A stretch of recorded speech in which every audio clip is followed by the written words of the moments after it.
Previously on Unbalanced Encounters. You mortals. You have any idea the damage you have wrought? And now you want to help. Navies, armies, men on birds and elephants with torches. The eastern wields falls. It's time to come home, guard. Then once you're out of the way, deal with Axe Drummer. Fortunately enough, we don't need him alive. Guard is going to take out the cleaver of the mortal coil, dragging it in the sand behind him as he's running. He is going to end the run by just swinging it hard at Isaac. That's a natural 20. Grabs onto the axe. Demoiselle's gonna be real pissed at you when she finds out. As his relentless endurance kicks in. The Sphinx takes up the mace, run towards Sligo, and throw it at him. That's such a good idea! Yes! Oh my god! Yes! There's no roll here. This mace disintegrates into white sand, and guard, you're back. I want to give Rami a couple of seeds, and I'll take off towards Sligo. I am going to jump back on top of it. You push outside of yourself, this writhing mass of blood vines choking off a bond, and you clear them away. Rosemary spring up from the seeds, along with little white flowers that line the edge of a wooden sandal.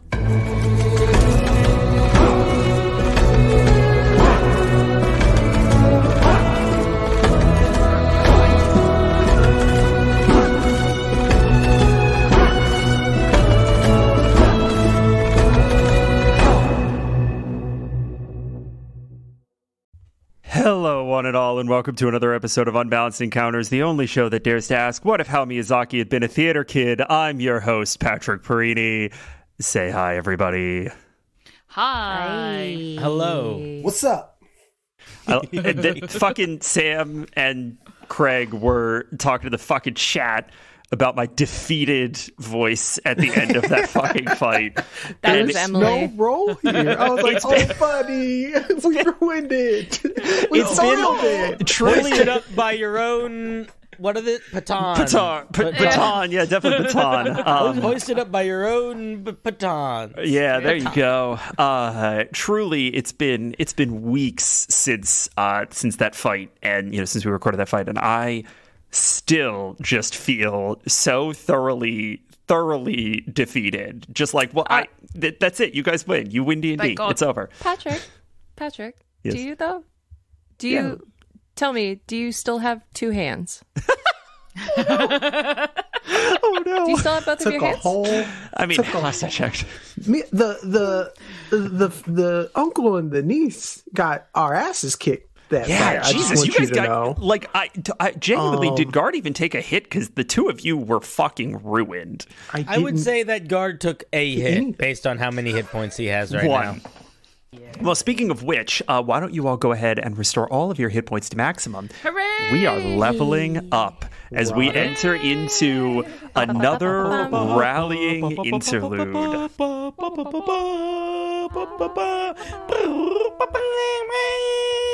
I was thinking of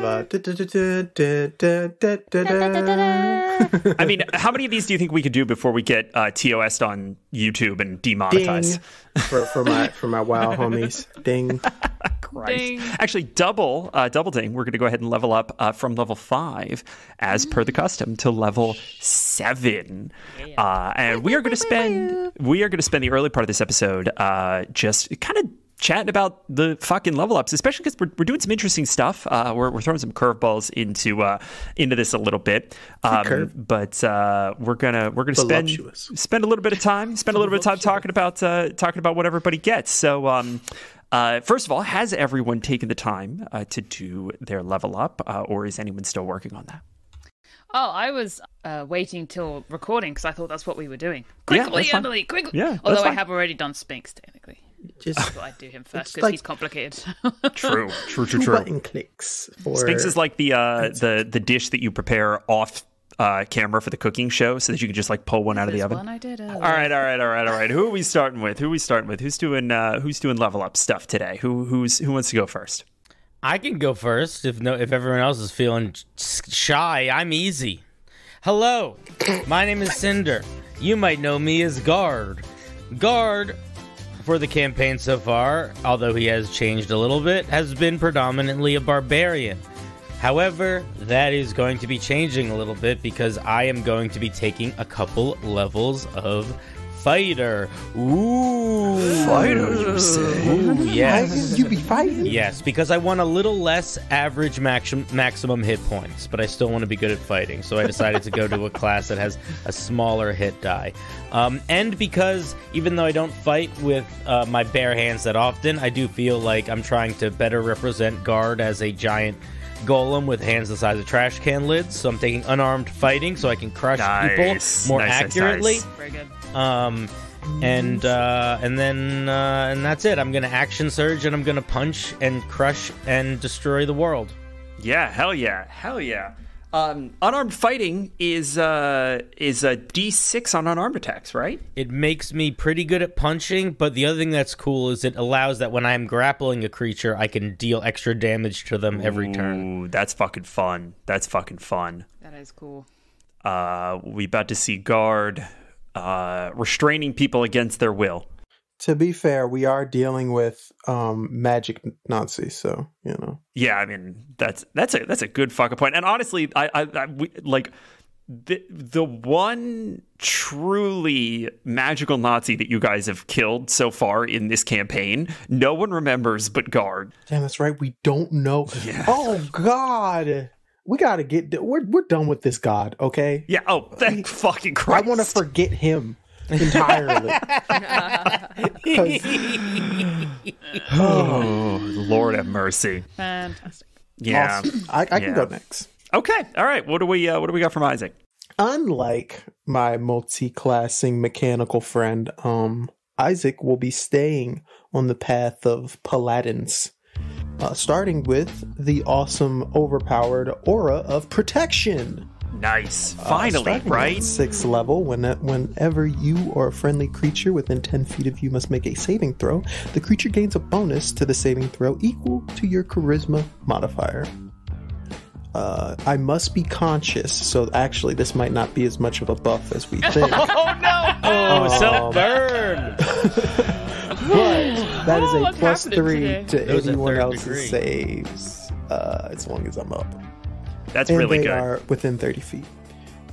And then also, we're gonna put some sprinkles on our Sunday. And I also get Aura of Warding. Beginning at 7th level, ancient magic lies so heavily upon you that it forms an eldritch ward. You and friendly creatures within 10 feet of you have resistance to damage from spells. Any spells. Spells. That is going to be Spells. so helpful in the coming age when we have to fight the evil Spells. wizard powers. Take that, you sap-sucking bitches. Shit. Amazing. Well, there goes my whole plan for arcs 4 and 5. Does that ever become 30 feet? It does. We're not going to hit 18th level. Oh, no, but, we're like, not hitting 18. No, Damn, but we are that's going to really do a good. sort of Russian doll thing Yeah, where we just scrunched together. where we all sort of sit on top of each other and become a ball of Just death. stack the party. we're gonna let Isaac ride on Guard's shoulders so that everybody else can be right up against him. Guard's going to get a new power called Open Chassis, and people can just sit inside him. That actually sounds That's some amazing. shit Matt I'm not Mercer would gonna come lie. up with, truly. Who's next? I'll go. I'm just I'm not doing anything super fun. I'm just a level 7 monk. You know, monks don't get shit at level 7, you know? I get evasion. Yeah. Yeah. So, yeah, you do get evasion. Oh, shit, you also get more movement. Yeah, you're faster. You're gonna be And your speedy. unarmed strikes are magical. Yeah, you can punch ghosts. So I get way more bond. Woohoo, woohoo. Nice. That should be a 2-point bump in bond. and stillness of mind. There you go. Why can I not find my evasion? Let's see here.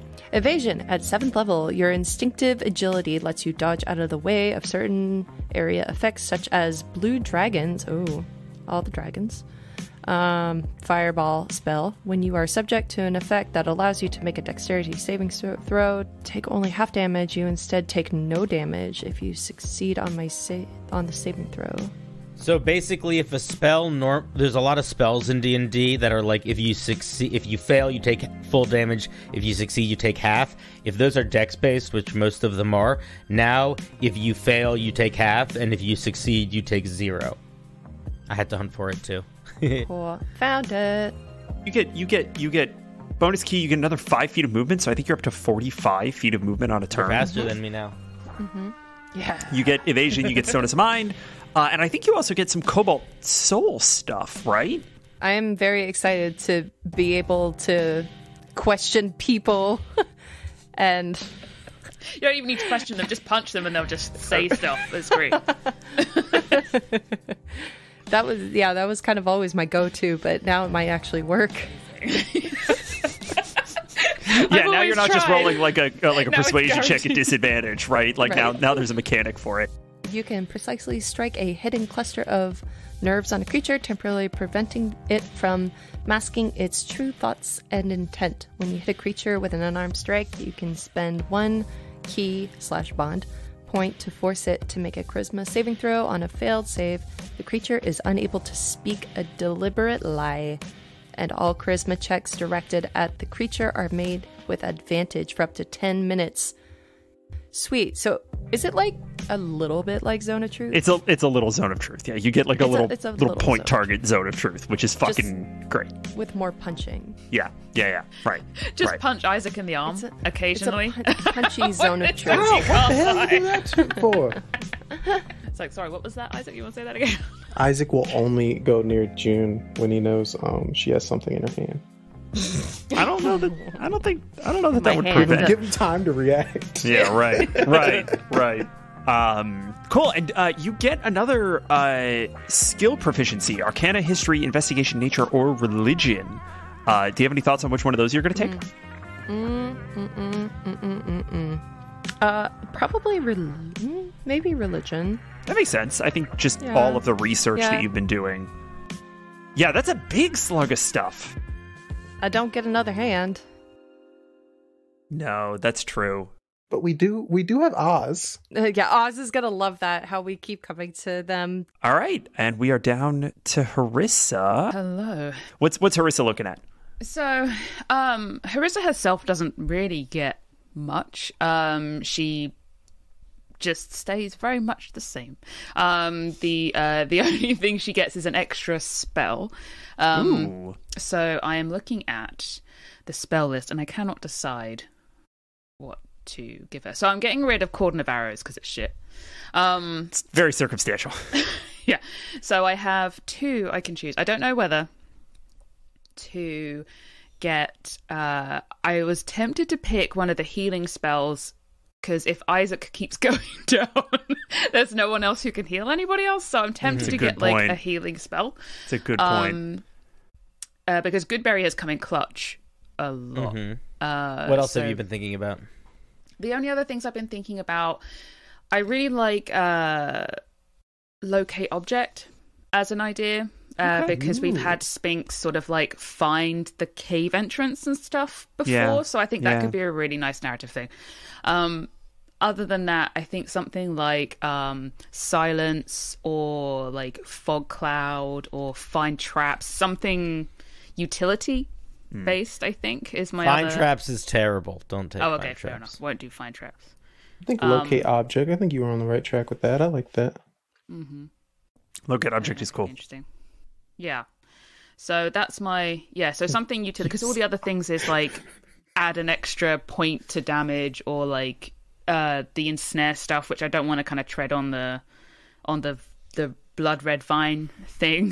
Oh, yeah. Nature's I mean, Wrath. ensnaring strike is very good because it's like long range restraining people. That's but I don't know how I would. would.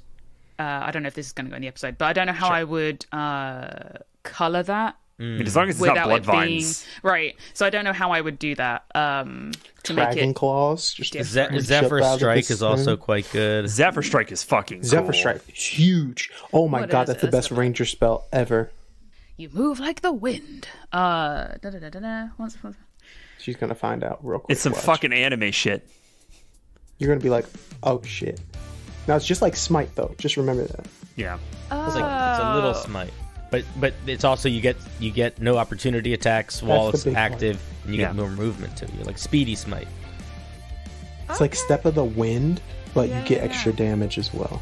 So I get an extra 30 feet of movement and a 1d8. Well, you get an extra 30 feet of movement and 1d8 on one turn during the spell, but the spell is concentration up to a minute, which makes you just immune to opportunity attacks for a minute. Oh, that's cool. Yeah. So it's got an ongoing effect, which is just you don't provoke opportunity attacks. Then it has a one-time effect, which is a smite, and regardless of whether or not you hit or miss, you get plus 30 movement speed that turn.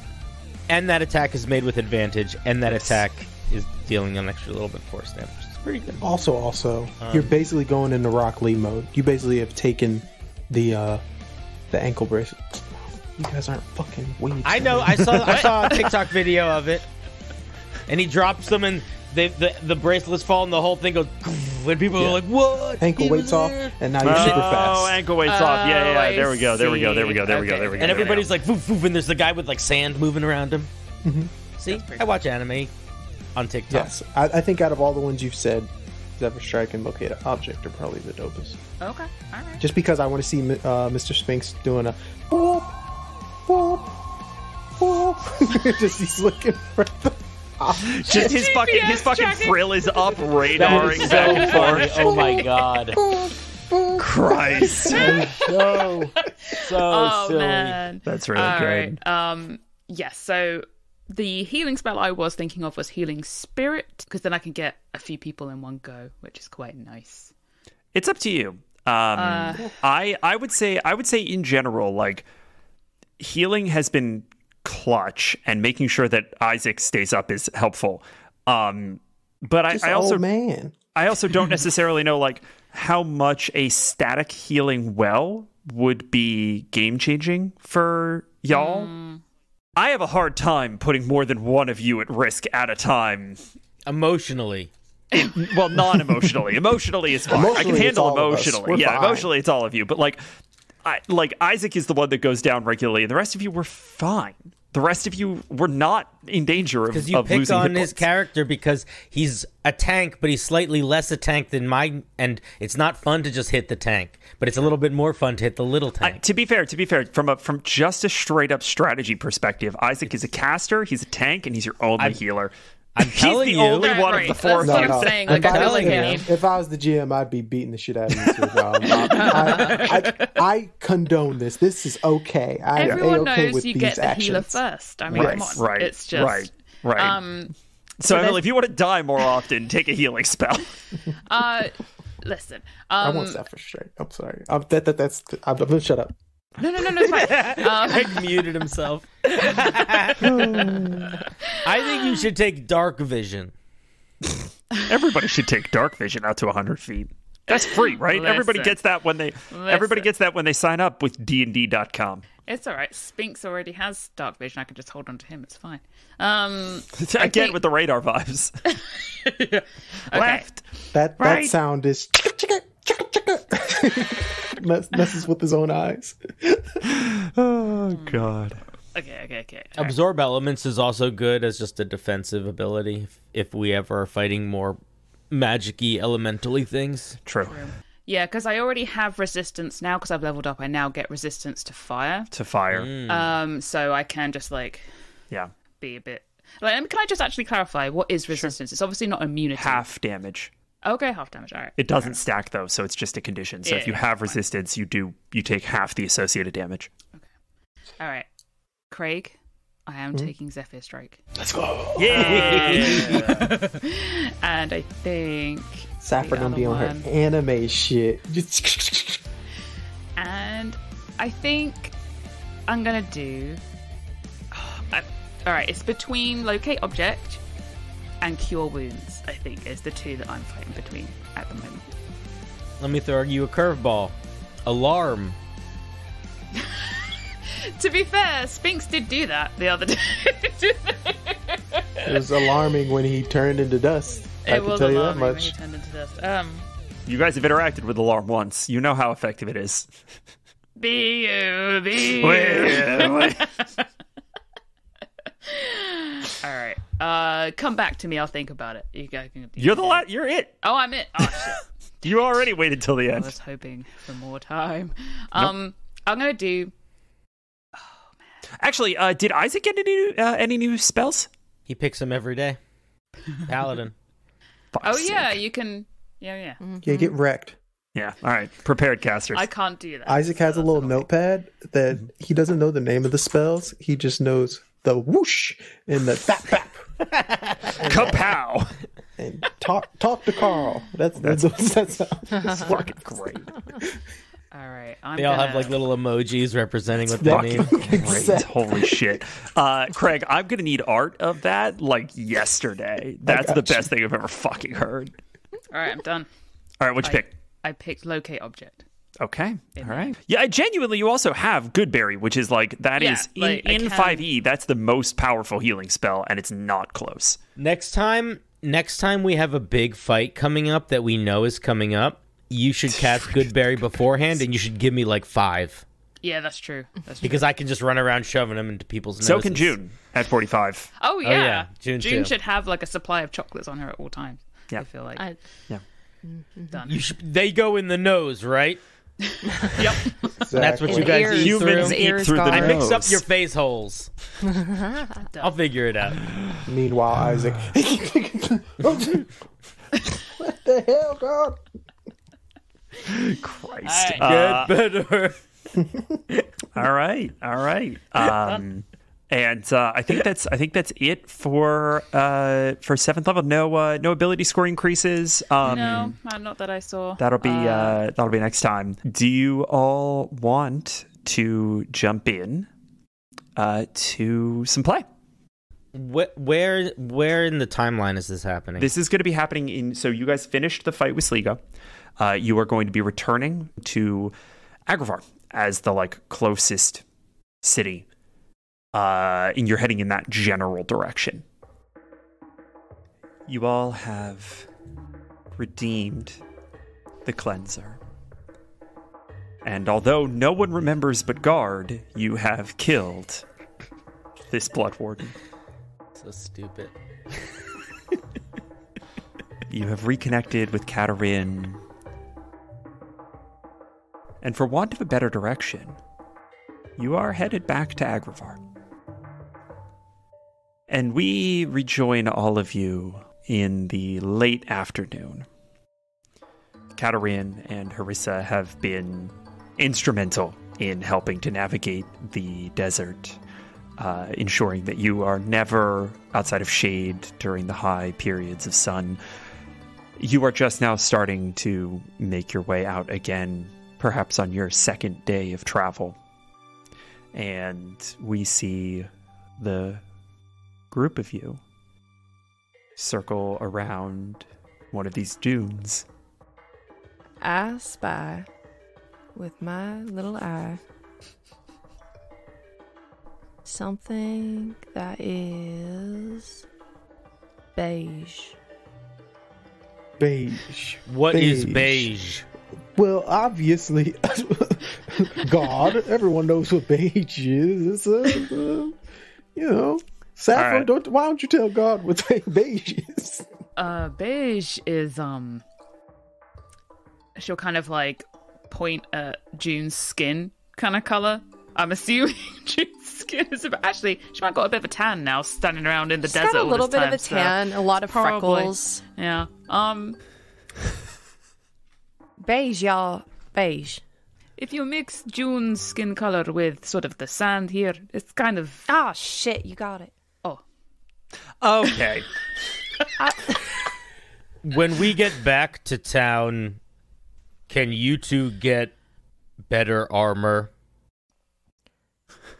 I don't know which... Why I'm would not I talking to you, June. Oh, okay. You are fine. As you see these gashes just all over Isaac's body. Yeah, literally, Looking there's an down at axe her, wound like, in your poncho. in your And breastplate. Harissa, I'm pretty sure that's the same scout's armor you had from traveling. Listen, I mean, it is a bit torn now, I suppose. We could do some shopping. It's scary when you guys go unconscious. It's just I get sleepy in the middle of the fight, and so I just feel like taking a little nap. You know, you guys got everything under control. What's wrong with me? Just I think you're right, God. I think if I definitely need, at the very least, a new poncho. Hopefully, a poncho that has maybe some thicker material or metal. Who knows? I'll see. This is like a red and silver, like red with like silver on it and like little black details. And Are you going to be paying for this, June? You think I can afford the red and gold silk? You could always Do steal I have it. money? I don't think I have. you're talking about stealing stuff, and Isaac is like on the elephant that he promised. I think you look great with a new poncho, Saffra. I don't care how you look. Is that okay if I call you Saffra? That's actually really interesting because she has been referring to herself as Saffra for the last sort of like arc or so, rather than Harissa. She's kind of like slowly changed that, and I think like having that recognized, or like, you know, someone finally asked like, do you want to be called Saffra? It's just like, I mean, I feel like we've had some time, we've bonded, and I mean, if that's okay with you, or if you prefer Harissa, I'm fine with that. I just you know. Saffra is going to walk up to June, just kind of get a bit closer. In a very rare moment of fluffiness, let's say, for Harissa / Saffra, she's going to take June by the hand and look her in the eye and just say, I would be honored if you would call me Saffra. You are like a sister to me. June's gonna put her stump over top of Harissa's hand. You're like a sister to me. I'm honored to be able to call you sister and friend.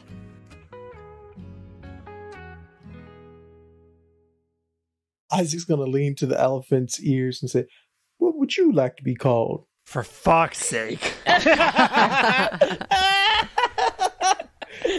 I kind of owe my friend down there an elephant, so I need to at least be respectful in how you like to be. I gotta come up with a fucking voice for this thing. Speak with animals. They're all Militant. proper militant individuals. Yeah. Hop hop. I mean, you say that. You say that. Uh-oh. The thieves' elephants were all proper military individuals. Stop. What's This a one's gonna warden's be elephant "Hey, like? what's over going on? They're gonna be fucking Jersey. They're all Jersey. Everybody They're ends up mobsters. Jersey. Bro, they're mobsters? Get out of here. Now I see an elephant in a tracksuit right now in my head. Yes. The Hey, how's it going? My name's Joey Cheese. You know, Joey what- Cheese. God, that would be such It could a... talk you know like what? Snuffleupagus. You know what? You know what? This is it. This is it. This is canon now. This is canon now. That's too good of a name to fucking. That's too good of a name to fucking pass Hi up. there, I'm Joey Cheese. You hear this elephant go, "Yo, how's it going? My name's Joey Cheese." Okay. I don't think I All right. ever been able to understand one of yous before. Yep, absolutely. And he's gonna cut off his speak with animals.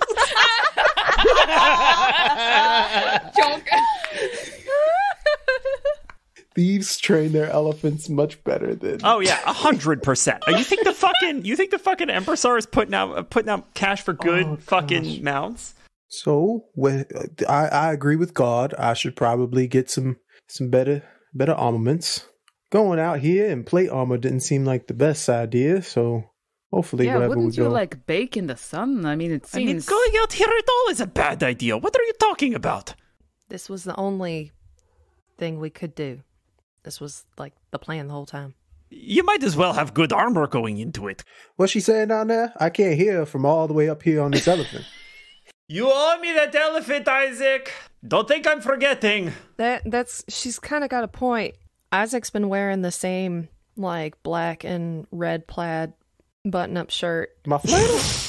This whole time. Did he put another one on after the bathhouse kimono? Yeah. All right. I like my flannels. I like it too, but you should probably wear something, like, underneath it. Oh, okay. Isaac, Yes. didn't you have armor from Rally? Listen, I did bring it. God just hits very well, and this is what's left of it. Its chunks are like falling off. Right. He basically isn't wearing it anymore because it's just non-existent. Right. I wave. Hello. That's God, by the way. Yeah, we've met. I don't know what the hell that was back there, but is he okay? I mean, he doesn't seem to be violent. I imagine it was something done to him, but I don't know what to expect. He's a very emotional being, but he's honest and uses communication very well. So, for the most part, he's told me he didn't enjoy what happened to him, but he is feeling better. All right. Yeah, you see, when your friends talk to you and give you information, you're able to, build a strong bond, we'll call it, with one another. You should try it. Amen.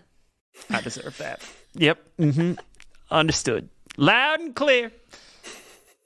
I would like to play a game. What's the game, God?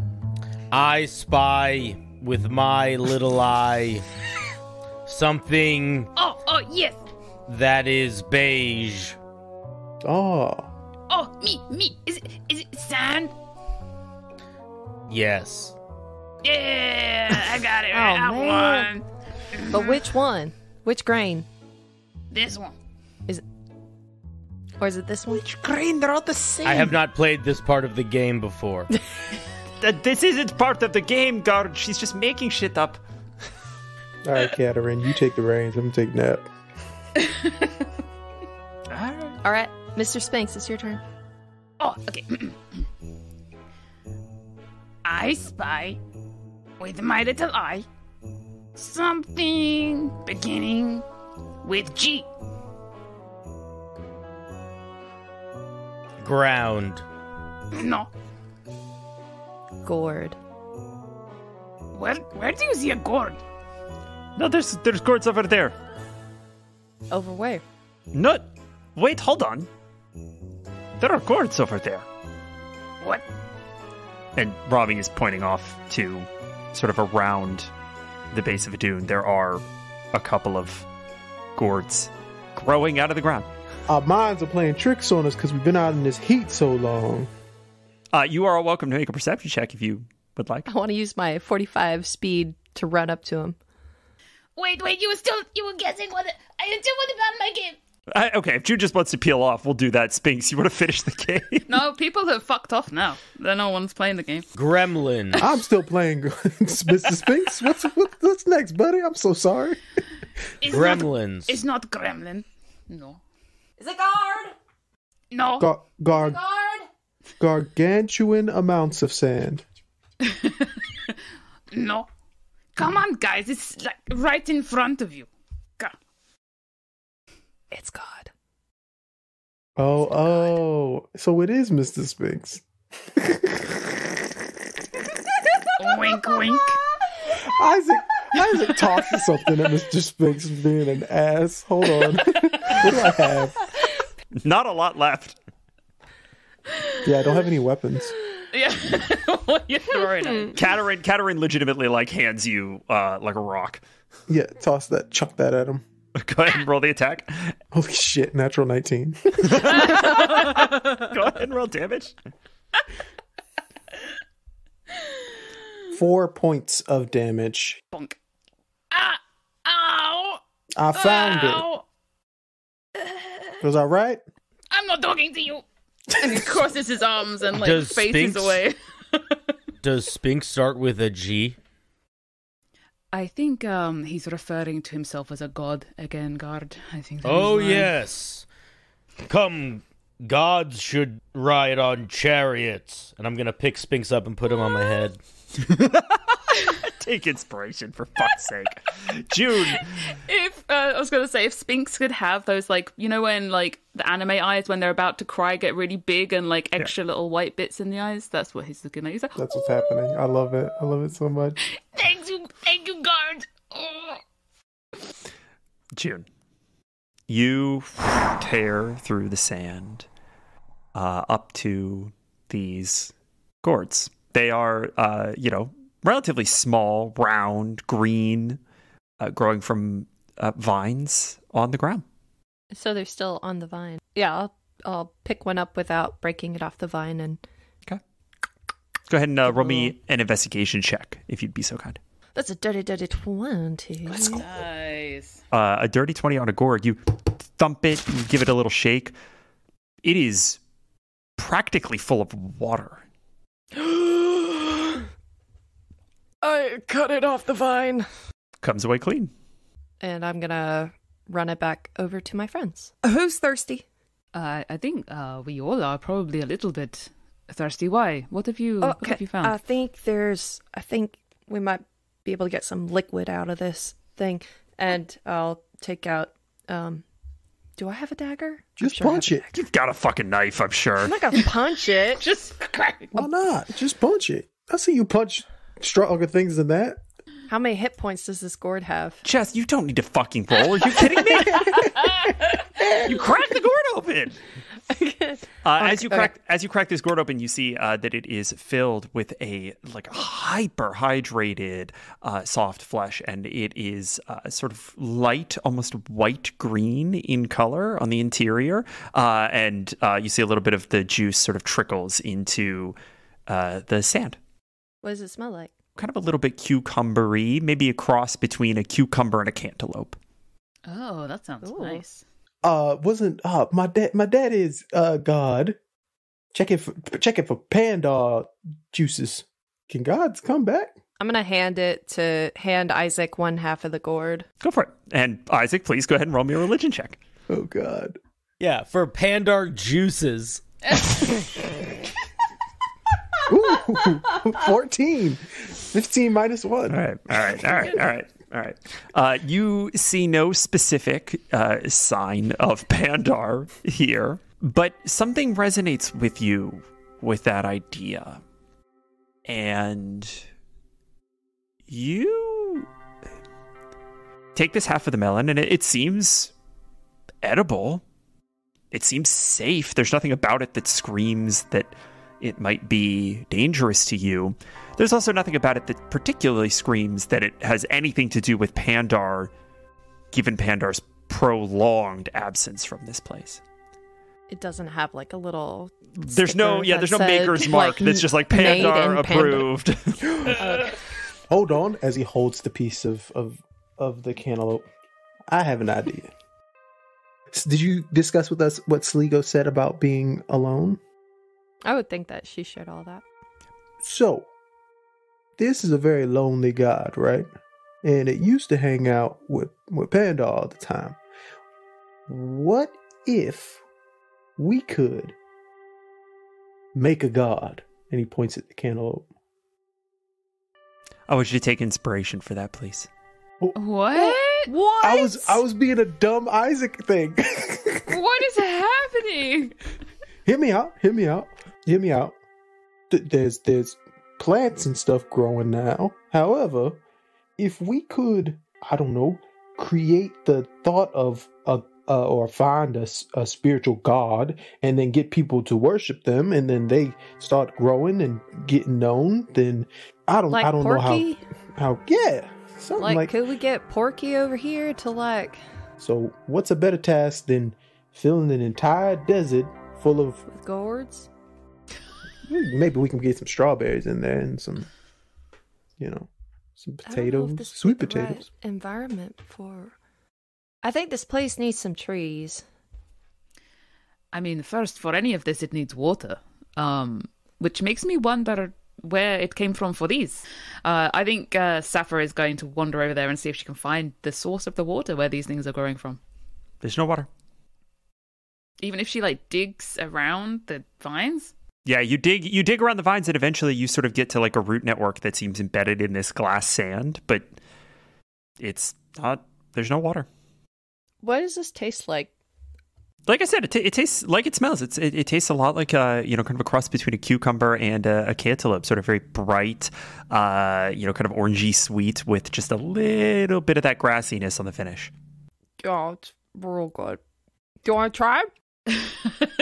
Yeah, I think Sappho's going to crack one open as well. And I'm just going to let you know, June, you've eaten some of the weirdest shit I've ever seen, so I don't want to hear you go on about. I'm just saying, my palate is more I sense a lot more things than you. You're referencing the time that I ate some of those mushrooms in the forest, and I'm telling y'all, the psycho, Mm-hmm. You listen to your daughter right now? You did this. You let her run around eating mushrooms off the ground. Someday that's going to be used for medicinal purposes if it's not already. I honestly thought she would have had more sense than that. Well, listen, sure, the mushrooms, I like mushrooms on my steak all the time. The question is, why were you chewing on the bark after you had finished with all the mushrooms? I mean, it was really it was this nice pepperminty bark. It was good. Peppermint Plus, bark. it was cleaning my teeth a little bit. I mean, get some of You that. had this. the Your chunks eyes out. were fully dilated, and you were just gnawing on it. And drooling. Was I? You were just really drooling on it, honestly. Listen, I wasn't hurting anybody. I wasn't hurting myself. So what if I go a little beaver sometime? Doesn't matter. I'm just is saying. that what you call it? Going beaver? Okay. Going beaver. All right.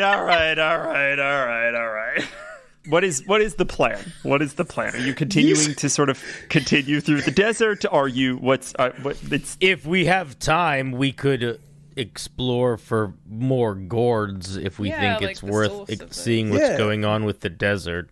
Yeah. I mean, if there's anything else. I have 2 shovels. That is true. Okay, why don't you all go ahead and roll me, we'll say this is a group investigation check. All right. Okay, I want to be Shia LaBeouf in holes. 8. Nice. 3. 15. Incredible. 12. All right, that's a Hey, group we did- 12. great. Fantastic. So on a group 12, you all start moving kind of in the direction that you saw these initial gourds, and everyone's kind of on the lookout for them. And you don't see any immediately. And so I think that you sort of use your bearing back to Agravar to help to navigate while you're keeping a very close eye out for more gourds. And then you do spot a few more. And then you spot a small little palm shrub, vast distances away, maybe an hour away from each other on foot. And then an hour later, a little cluster of these palm shrubs with some gourds at the base. And so you all start to establish what seems to be a pattern kind of leading in a direction. And you don't find a source. And you don't find any water at all. But you keep chaining between these things until the small hours of the morning.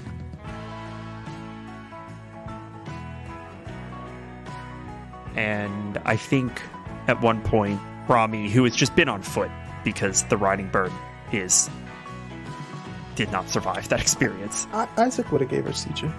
He just wants to flaunt this elephant. Okay. I think that Rami, who is sort of uncomfortably astride this rock and sand pig, at one point is like, I think we should probably consider making camp for the night.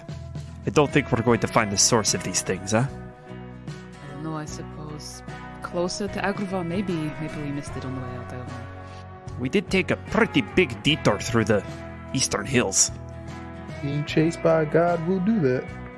And just like one assailant on elephant back. That was a weird decision. I feel like we've so vastly outnumbered them that they should have sent more men. Not only that, but he took me out. Never mind, I'll shut the fuck up.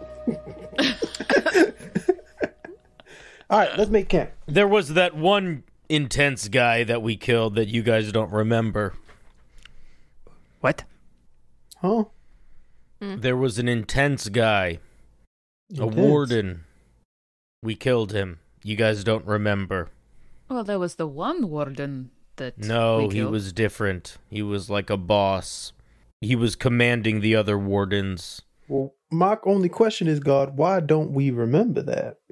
Because we gave him to the Elder God. So the Elder God just... What did they do to him? Oh, wait.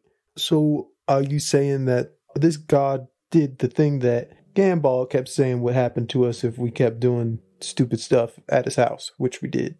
I think so. I do not remember the details, but I remember that it happened. So, this person that we don't remember, but you remember, is erased from everybody's mind. Yes, he took over my brain and made me fight you, and then we erased him from existence. Oof, that's tough. So how do you remember that he still exists? Or that he used to exist? Guardleg looks up at the sky for a little bit and then down at the ground. Sphinx and I are a little different than the rest of you. Say that again. And I think that I am more different than Sphinx. Whenever we've talked to immortal forces, they treat me as if I interact with the world differently. So I asked if I could remember, and the Elder God said yes. Wow. I suppose I'm drawn towards things that feel different, and I like them liking me. Everyone should like you, God. I don't care if everyone likes me, but mostly gods and you guys. A short list. Good to have a short list. But there was a very powerful person sent after us. He had a ability to control me, to control my mind, and he was using warden magic that felt more powerful than warden magic I've seen before. When you start to reflect on the nature of his magic, you recall that it does look quite a good deal like Isaac's magic. It is like yours. Isaac's looking at his notepad, and he's trying to start the fire. Oh, that's not gazap or pew. That's not gonna work. What? My magic? Not all of it. But the vines. The blood red vines? Yes. Oh, the gotchas. Yeah, those. Is that what you're calling them now? The gotchas? Yeah, because it's like gotcha. He wielded the gotchas with more power than I've experienced before. Oh man, that's some high level magic, if I do say so myself, being the arcane master of our group. Katerin thwaps you upside the head. God, I'm gonna get you with a gotcha. Do that again. Well, I mean, okay, hold on. So you're telling me that whoever or wherever I get these powers from is the same similar powers from some guy we don't remember who was also using the gotchas. Another warden. Wardens do not present with those red roots. That is not. So this was a different type of warden. If only we could have questioned him. June, your daddy was a warden. And June, you know Melmanon Lapignon was a warden. Does this all go back to the blood tree, Luna? Because I just don't see how all their powers are presenting in this like blood red vine thing. Well, going back to what God said, the vines aren't my only powers. I think it's some way of the world understanding how strong my will is and offering what it has to support me keeping my oath. People that give oaths to God aren't their powers represented in a way that kind of reflects that God? Well, mine isn't towards that one God, it's towards the Western Wilds. And I will protect the Western Wilds by any means necessary. So if Luna feels as though giving me those gotchas is a way to help, then until there's a reason we need to deal with Luna, I will make sure that I use them to the best of my ability. If it means protecting you, Zafra, God, my family. I trust you. I trust that. I do. We're going up against some big baddies and some that we don't remember, that Guard remembers, and I don't know, it just all seems they just seem to connect, like the blood tree and Luna and the wardens with all their blood redness. Like, Luna's the one that was the only god so far that we've spoken with that wants us to kill the other gods. So maybe Guard got a point. Maybe there aren't many believers out there. Maybe Luna's hoping if the other gods disappear, they'll gain more followers. I'm still convinced that somehow Luna is intertwined with the Grand Empressar. Well, yeah, I mean, that makes sense. If Luna wants to get rid of all the other gods, who else wants that? And then I guess when they're all gone, you only have one god left to deal with. As soon as you say that, all of you feel a distant earthquake. That's ominous. Oh, sorry, that I might have had too much milk. I'm sorry. Where the fuck did that rumble come from? A god? Another one? So Yeah. soon. Here we go again. Hopefully it was just Sligo agreeing with us. It definitely didn't feel like something under the sand. It definitely was like a proper earthquake. It felt a lot more like what you guys experienced in the mountains than what you were experiencing out in the sands. Like when we were in the cave? Mm-hmm. All right. Hey, who's got really good eyesight? Oh, me. No. I think Sphinx might be the only one with dark vision. Maybe. He does have. Is it getting Harissa dark? certainly has good eyesight. Oh, it's the middle of the night. You guys walked until like 3 a.m. Like 'Cause the moon is starting to set now that you guys have been camped. Stop. Sorry, Yeah. I thought the sun was setting. Maybe if we can get Spinks up really high, like a meerkat again. That's true. do a scout.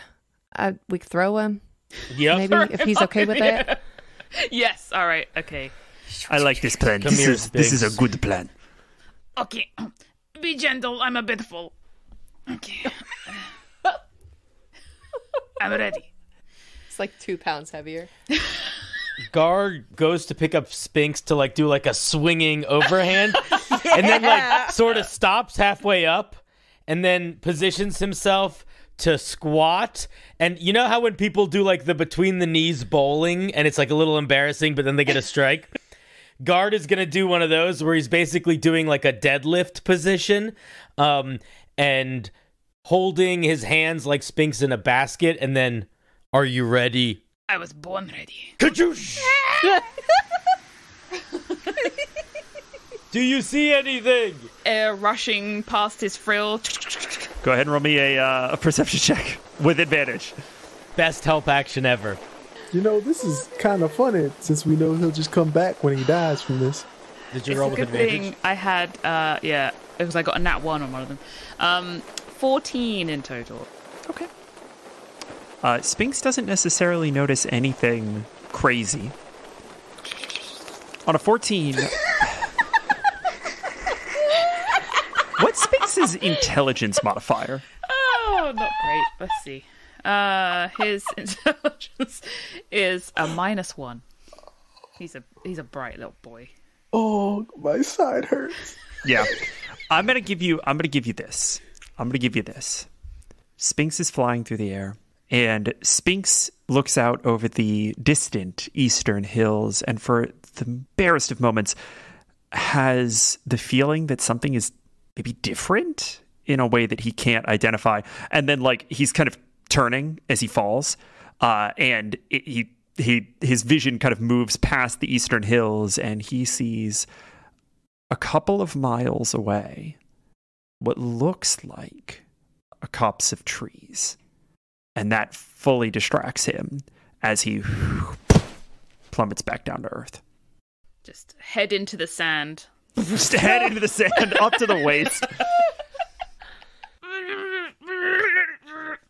I pull Spinks out by the tail of the sand. Like Gimli out of the snow. I didn't really see I saw some trees. Oh, that's good. And there's a weird itchy feeling in the back of my brain telling me something looks a bit weird, but I can't figure out what. Useful, thank you, Spinks. Are we all just going to blow past the tree thing? Trees in the desert? Especially this one. Yeah, over there, look. You can't see them from where you're nestled. They're behind dunes that, like I said, they're a couple miles away. Oh, well, they're over there. Well, I guess, what kind of trees were they, Mr. Spinks? They were like, the kind you see in the postcards from, the Caribbean. Oh, okay. Why does Isaac have that frame of reference? That doesn't feel right. I don't think he does. I think he just is playing along. I think he's just poor Mr. It's like Spinks. a little kid being hey, did you hear about the time and then my tooth? It was purple for a day and Susie cried. And you're like, that's a great story. Incredible.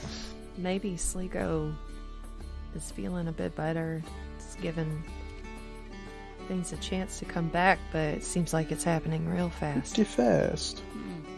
Who's someone we know that can grow things pretty fast? Some asshole with sandals.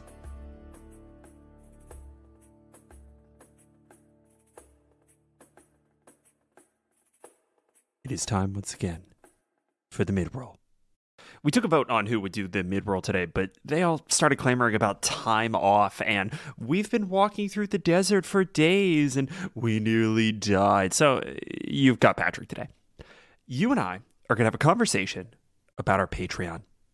Have you all checked out our Patreon? Honestly, it's pretty goddamn great. Not only do all of our patrons get access to our full original soundtrack, which punches so fucking hard, they also get access to all of our bonus arcs like Blight at the Museum, Old Folks' Tome, and one that's going to be coming out very soon. But if you come in at $10 a month or more, you get to submit magic items to the show. When we come back from this break, the crew are all going to be getting 2 to 3 magic items each, and every single one of them was designed by a patron.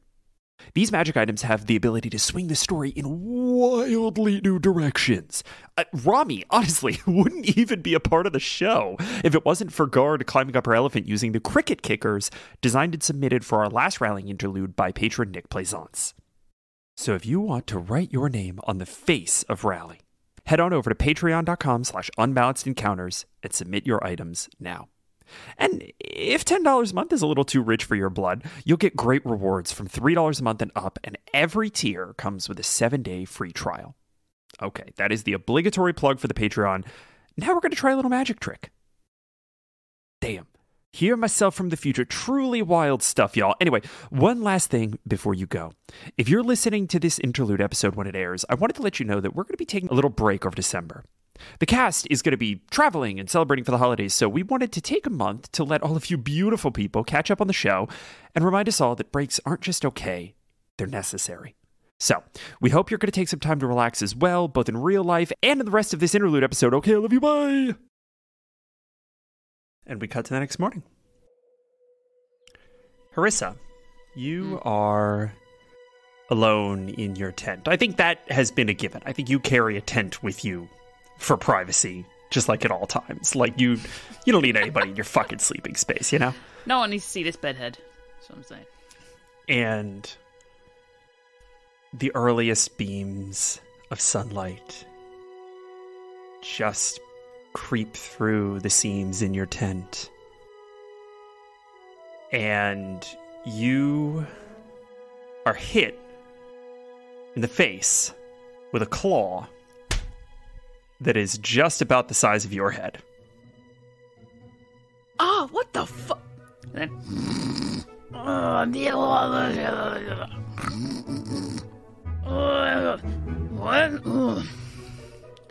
And I want everyone to just imagine, if you're seeing it from like the outside, the tent is now just sort of like a blanket over Spinks. That's awesome.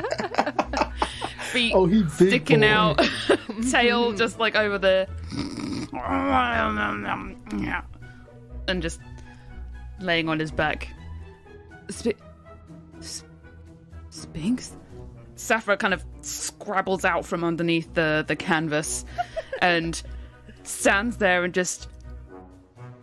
Spinks! Spinks!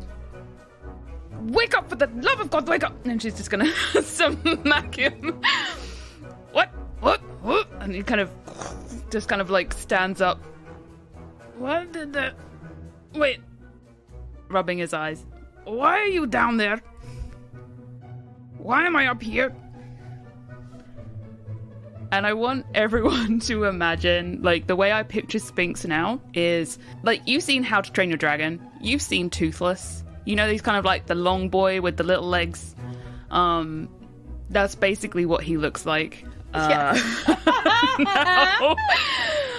With his frill still kind of like the red and yellow kind of like scale color. And when he stands up on his back legs, which is a little bit harder for him to do now, he's now the same height as Guard. But when he is down on all fours, he's just sort of like CJ size. What? Oh. Is this puberty? Is this what happens? Harissa, there's a monster in your tent. Where? Oh no! Oh, good. I need to hit something after yesterday. Hold on, hold still. Wait! Everybody, this is Spinks, and I think he's just sort of like just as confused as everyone else, and is knocking over a few tents in the process of like figuring out what the fuck is happening. Oh, I'm big. Oh, I'm big. Hey, guess what now? And he looks at Sappho. What are you doing? Why are you looking at me like that? He shuffles over, stands up on his back legs. I'm big enough to hug you now. Yeah. And he just is going to grab her like she's grabbed him before. Yeah, that's right. You can't escape now. And just like nuzzle. She's like, oh, speak. Oh, God. Oh, stop. Oh, okay. And she just kind of goes limp and accepts it. And that's how Sappho woke up this morning. The teddy bear got to hug back. Oh my God. For all of you out there listening and wondering what's happened, at 7th level, Drake Warden Spinks is now big enough to be ridden. So he is now a mount. He also gets a fly speed, right? He also can fly, yes. So, but he can't be ridden and fly at the same time. Right. So. That's later. But what is? Are we doing like a an Eastern dragon thing? Is he flapping his frill? I think we canonically said that he has like a jellyfish. Little, yeah, right. The least cool looking. His whole body just hanging limp, and his head looking around and flapping. The least cool way to fly. That's on brand. It is on brand. I was tossing up between sort of doing the never-ending story Falcor type thing versus the actual more kind of toothless thing. So I don't know. Did we ever say that Sphinx? Did we say that Sphinx got like little wings at the end? He did have cheruby wings in his sort of like other evolution. So I think he is going to have wings now. I think he's going to have wings now. There was that scene where we threw him, and he was like, "Oh yeah, I can feel it." No, kaboom! Hits a tree. So now he can fly. You all see all of this chaos, and I think Rami, who doesn't have like a tent, right? Rami is just like sleeping like out under the stars, keeping an eye on the elephant. Rami sits up, rubs her eyes. Oh, for the love of the gods, now what is it?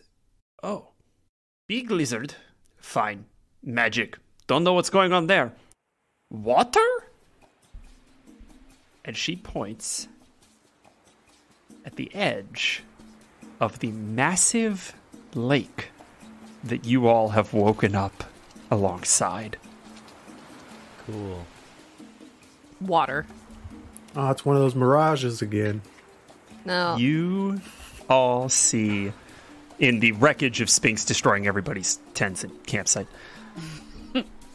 that even in this earliest part of dawn, there is shade and melons and little palm shrubs, big palm trees, and a gently lapping shore. Was this here when we went to sleep? It was not, or else I would have been sleeping in that palm tree somehow. Man, it's like a vacation spot. How big is the body of water compared to, like, the only body of water I think Guard has seen before was the lake that we ran across. The little pond that we ran around in the pond in the afterlife. Yeah. How big is this lake? Probably about 10 times that size. Guard is just kind of looking at it. Isaac strips down to bare bottom and jumps in the lake. Can I look around for a sandal print?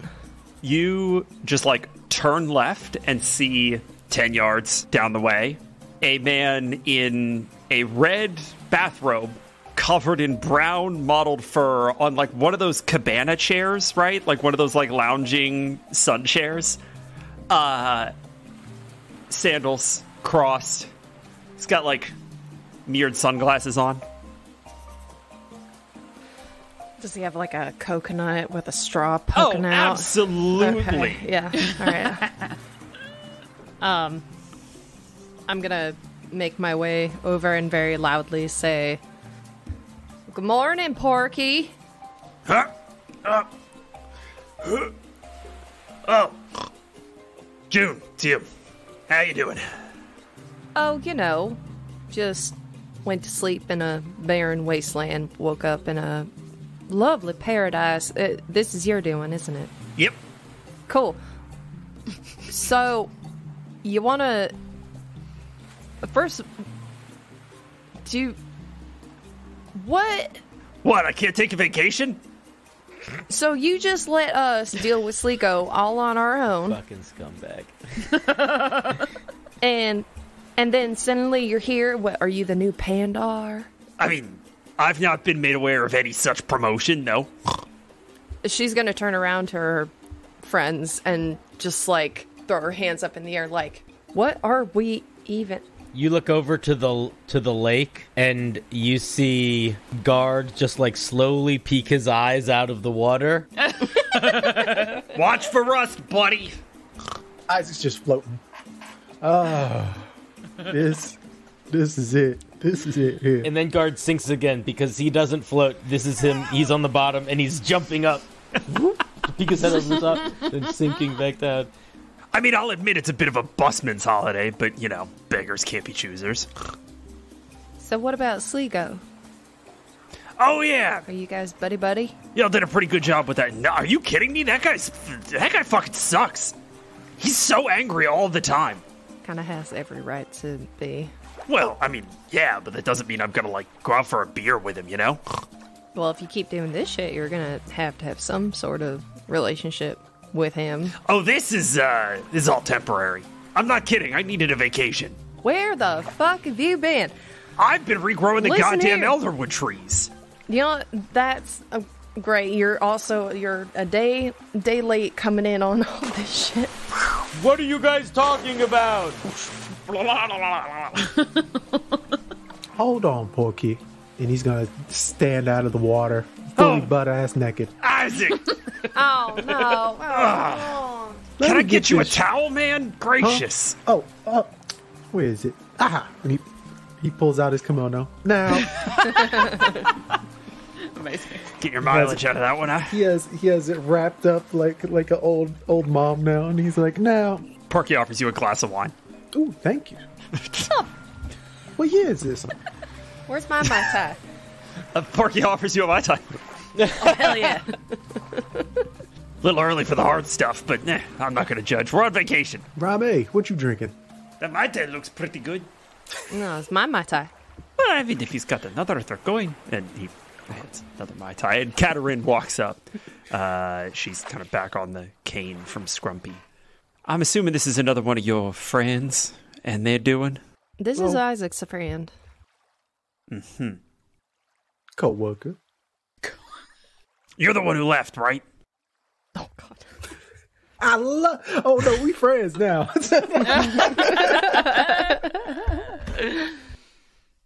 There is an explosion of water from the lake as Guard just runs out of it full speed, arms full of stuff. Look what I found, guys! And I'm gonna dump a bunch of stuff on the floor in the middle of camp. What the heck? My drink. Weird looking rocks, little shells, a couple pieces of like animal bones and fish, just like stuff I found at the bottom of the lake. Shinies. Whoa. Yeah. Oh, these are nice, God. Yeah.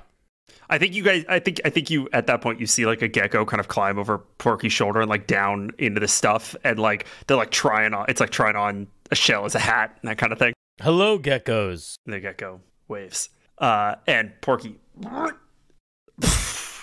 hauls out a large bag out of hammer space that he just kind of sets onto the sand. The gecko's got a good haul this time around. You got another kimono in there? You know, honestly, no. I don't really have a lot of say over what shows up in this bag. It's kind of just the geckos. And we are going to move into magic items. Everybody's favorite part. For anybody who's new to the show, what the fuck are you doing starting at Rallying Interlude, the third Rallying Interlude? Well, thank you. But yeah, I mean, we love you.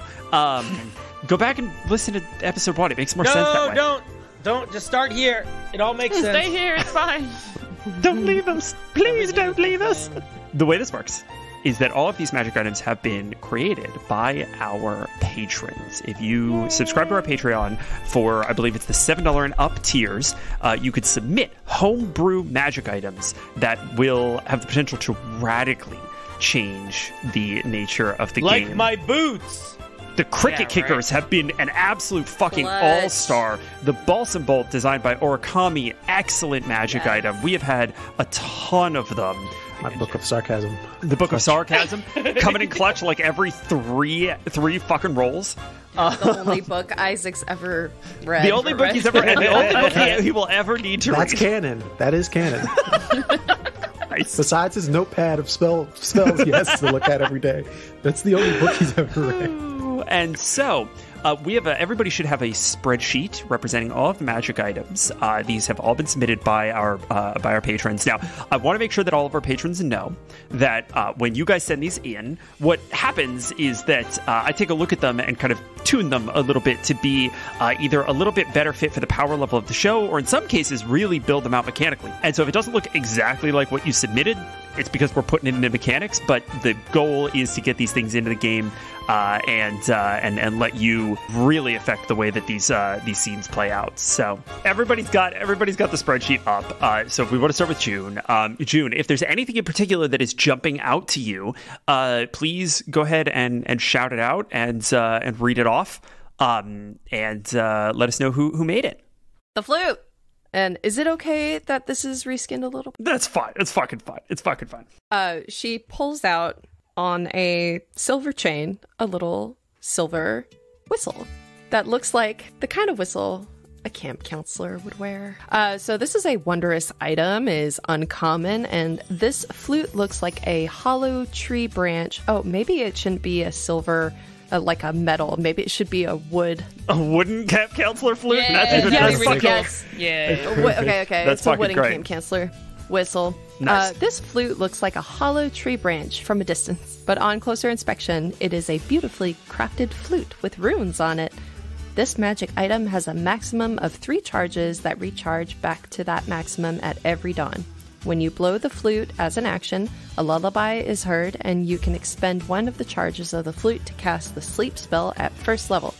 You can expend additional charges to upcast the spell. If all 3 charges are used at once, roll a d20. If a 1 is rolled, the flute decomposes into mulch. That's very good.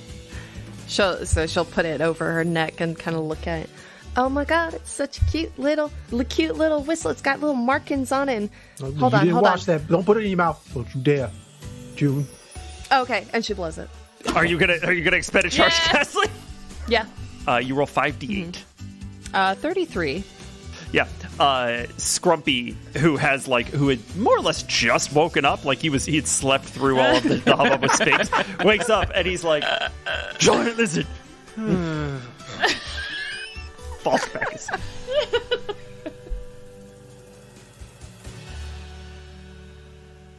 We'll do some round robin. Who wants to go next? I'll go. All right. Isaac's like, a whistle? Porky, you just come over here and just bring us the most nonsensical. Ooh, a cup! He pulls out the cup. This cup. This is the Cup of Reminiscence by patron Cybermall Cop. Thank you, Cybermall Cop. Thank you, Cybermall Cop. You guys see a beautiful, ornate, gorgeous teacup. Similar to how Chip looks in not Sleeping Beauty. What the heck? Beauty and the Beast. Yeah. And Isaac is just holding it so daintily, and he's like being Pinky respectful up. of it. Pinky up, of course, pinky up. He's just like, oh, the detail, oh, the intricacies. Oh, this was made by a true craftsman. Oh, this is beautiful. My wine, and he pours his wine into Oh, yes. Legends of the Cup of Remembrance speaks of a humble artifact, its appearance deceiving to the untrained eye, yet imbued with a power that's woven from the very threads of the universe. It says it was made by Cyber Mall Cop. It's got his name at the bottom of it. The filigree patterns on the Cup of Reminiscence are not merely ornamental, but are in fact the intertwined stories and memories of countless souls. While many overlook this seemingly simple ceramic cup, its true magic lies not in its form, but its function. And then he takes out, there's a plate that goes with it. He pulls that out. Sharpening. As an action during a short rest, you can spend 15 minutes sharpening a weapon using the edge of this chalice. When you do, for the next 8 hours, the weapon gains a non-magical +1 bonus to damage.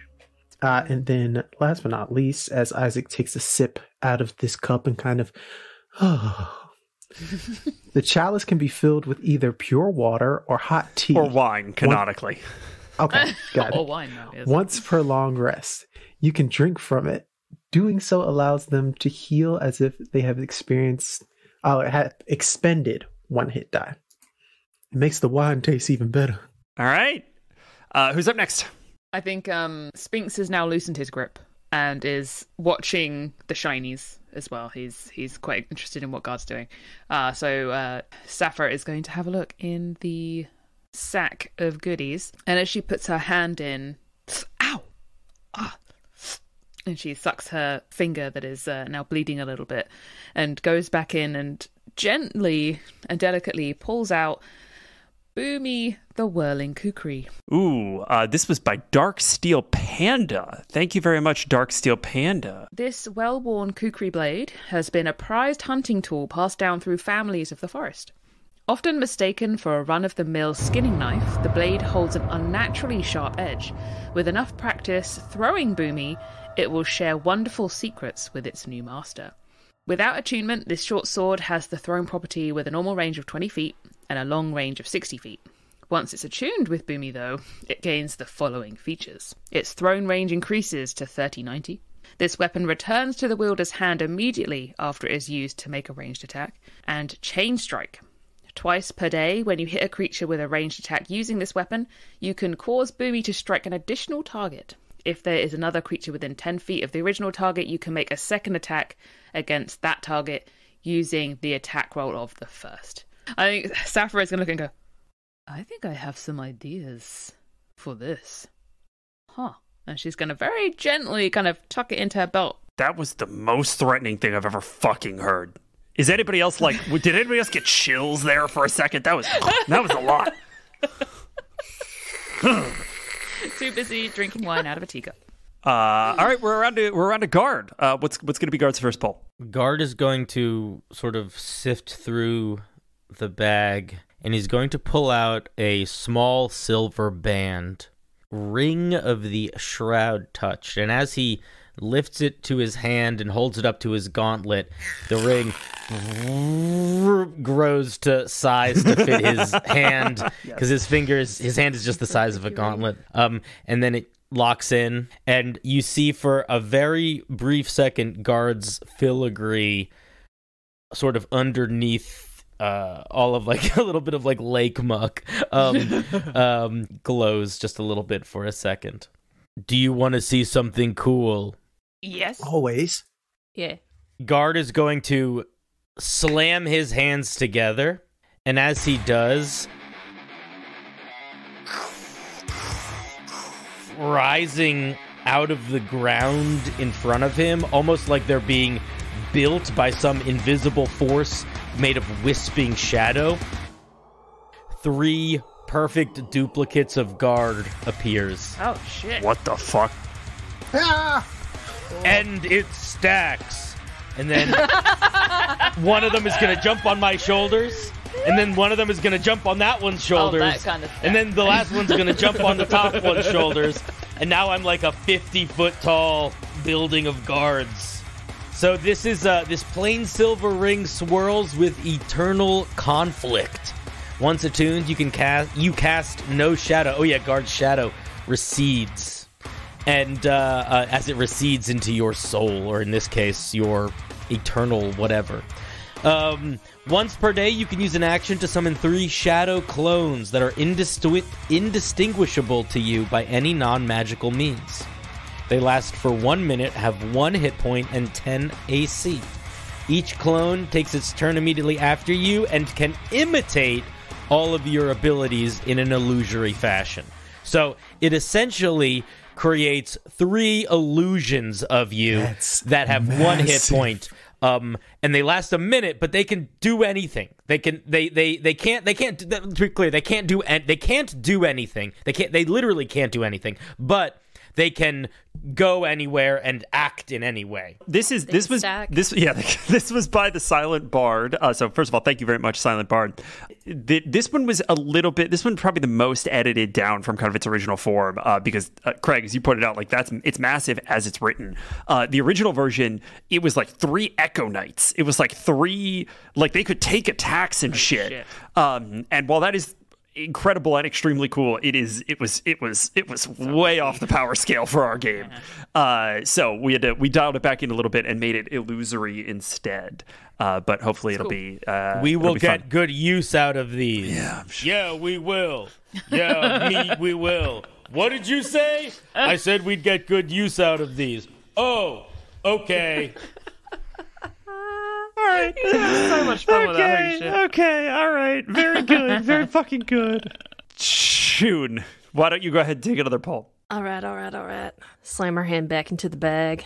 She'll feel the pommel of a short sword, and there's a moment of just light starts shining down on her in little sparklies. Anybody else seeing this?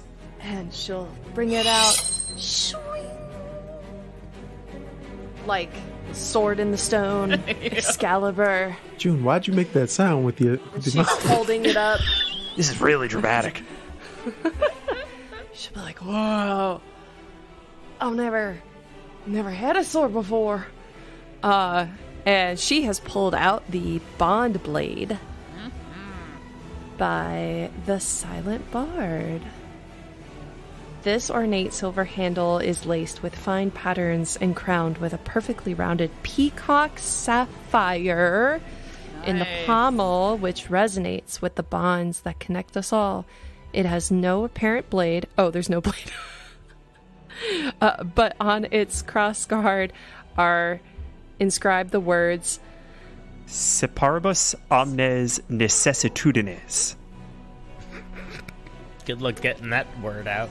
So, yes, that's my one thinking about Rome. There you go. There you go. There it is.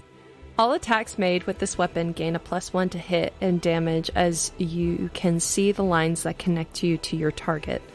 When you hit with this weapon, you can choose to activate its ultimate ability. The target must then make a wisdom saving throw of a 15. On a failure, both the target's creature's memories and those of any creature anywhere of the target are completely erased, as the blade severs all bonds that creature has, as if erasing them from existence. That's on a failure. If the target creature succeeds their saving throw, they then retain all their memories, but all memories of the target creature by any creature anywhere are forgotten as the bonds become loose. If they succeed, you cut all of the bonds to them, forcing everyone to forget that they ever existed. But they continue to exist, so they can reintroduce themselves into, like, the world. On a failure, they're gone as if Sligo got them. Wow. Yeah, the last one is whether the target succeeds or fails, you can only use this feature once. Doing so will cause the silver to turn to dust and the sapphire to shatter into an innumerable amount of shards that scatter in the wind, thus destroying the bond blade. So ordinarily, this is a +1 magic item. It's pretty good, right? Like a +1 magic item is not a bad thing to have access to, especially in the context of our game. Yes, yes. But if you want to take the risk to fully destroy this thing, you can use this ability, and regardless of whether or not they succeed or fail, you are going to completely remove them from their current life. You may completely and permanently remove them from all existence. This is either a god killer or an empressar. Oh, the best prank you've ever pulled. That too. That too. We could just use this on reason. I'm so fucking mean. Be like, wait a minute, I work here. Sorry, bud. GTFO. June, as you're turning over this pommel, you can kind of see that where the blade should be, you sort of see the shimmering wireframe of Bond. The blade itself is made of Bond. That's cool. Your mother, who has been over your shoulder this whole time, recognizes this immediately. Where the hell did you get that? A random bag. Do you know what this is, Mama? She nods. Have you seen it before? In books. As a matter of fact, I left it back in Agrivar, but if we get back there, there's a book I need to share with you. It goes over this blade, and that would probably be useful, but I also saw what you did to the cleanser. The way that you were able to push beyond yourself. I don't know how you did it, Juniper, but it's a technique called bond projection. And it is not something that many of us are well equipped to do.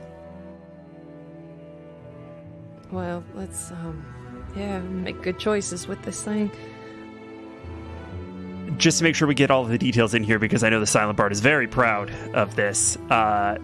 Separabis omnes necessitudines. June, you translate this pretty quickly in your head. It's Old Imperial for sever all ties. Dang, that's so badass. Good job, Silent Bard. Isaac, you're next up in the order. Man, you little guys must go through a lot to get us this cool stuff. Do I see any PTSD behind those gecko eyes? Go ahead and roll me an insight check. Absolutely. To find a bond breaking sword, I feel like they had to fight a few beholders and abyssal eldritch horrors. That's a nat 1. The geckos just are putting together their little sand forest. Okay. Oh, they look fine. It's stout, strong. Some bitches. And then the camera cuts in, and one of them just has like 1,000-yard stare, and another one comes up, pats it on the back. In the background, just all like the kind of like faded out like movie clips of bombs and tanks and stuff. Screams, bombs, firing. Just Cthulhu in the background, just flying around and shit.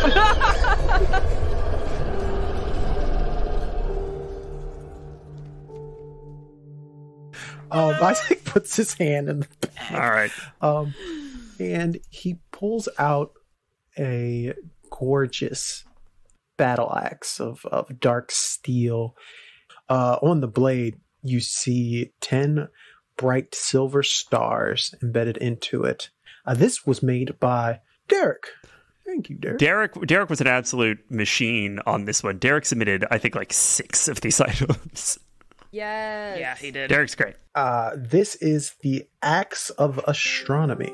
You have a +1 bonus to attack and damage rolls made with this magic weapon. Additionally, once per day, you can use a bonus action to send one of the stars on the blade at a creature of your choice within 120 feet of you. It's massive. Jeez. When you do so, make a ranged spell attack with a +7 to hit. On a hit, the target takes 4d12 radiant damage. So the original way that this worked is that it wasn't a once per day thing. It was based off of this charge mechanic with like the stars on the Axe of Astronomy, which was fucking cool. None of us are ever going to be able to fucking track that. Like, not even a little bit. Like, we're not. We're idiots. We're big dumb children, and it wasn't going to happen. So we made it a once per day for the show. But like, this is a fucking sick item. Isaac looks back at the geckos like, what the fuck have y'all been doing? One of them goes down a little sand slide. Thank you, warriors of other realms, for this item. All right, we're going to go ahead and go to Harissa. All right. So a kind of a once bitten, twice shy sort of seeing all the other shit that's come out the bag is very scared that she's going to lose a finger or something this time. She's going to very gently kind of like put her hand in and feel around, rummage a little bit more. You hear some kind of like jingling and things moving around. And she's going to pull out a golden key. Oh, this is very pretty. This is another one of Derek's. This is the ornate key. It is a heavy gold key with silver filigree worked into the head. Surprisingly, it fits locks in almost any door, gate, and chest. On opening, no attunement required. When inserted into a lock and turned, the ornate key casts the knock spell to open it. When you cast knock in this way, the range of the knocking sound is reduced to only 5 foot. The ornate key can be used to cast knock 3 times, and it regains all expended uses each day at dawn. If I do attune, however, I can close things. So a wielder of this key can cast Arcane Lock once per day without the material cost. When cast this way, the spell only lasts until the next dawn. While the created lock remains active, the silver filigree glows faintly. If the lock is broken, the key warms and the silver flashes brightly. In addition, the wielder is alerted with a ping in their mind. This ping awakens them even if they are sleeping. The wielder can then use a reaction to view the scene around the created lock at the time of its breaking. Again, I think Saphra's like, this is going to be very, very handy. Yeah, it was a good haul this time. I'll put it in her cleavage. Guard, you want to go again? Yeah. Guard is going to walk over to the bag, and as he's sort of shuffling through it, he sees a cartoonishly large handle of something that looks like something heavy and big. Guard pulls out a large great axe that looks like it's made of meteorite, some sort of like alien stone. This is the meteoric ore axe. He's going to sort of swing it around in the air, and it sort of like bends the air around it a little bit, sort of like the heat coming off of the road. That's fucking sick. There's like a little bit of a warp in the air, and just a faint like, he holds it in one hand, and then he pulls up the cleaver of the mortal coil, and he kind of looks at both, and then he just holds them both together like a double axe, and he starts trying to swing it. It doesn't really work. And he looks up, he looks down. The mortal coil axe, the leather straps around the handle start to uncoil and sort of look like strands of Gambalt's cloak almost.